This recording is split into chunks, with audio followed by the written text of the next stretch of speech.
Paghuhukay sa Malampaya gas fields sa pinalawig pa ni Pangulong Marcos Jr. 10 taong supply ng natural gas sa bansa inaasahan. Detalye mula kay Rajman Chanel Salazar.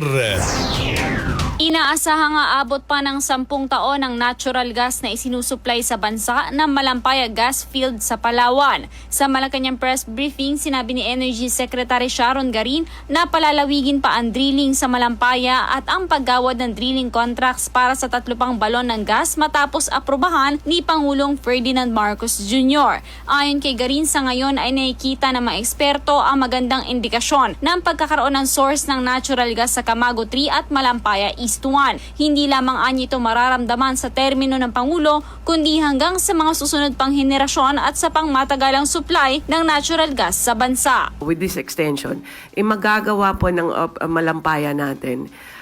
They've started, they were extended 2023.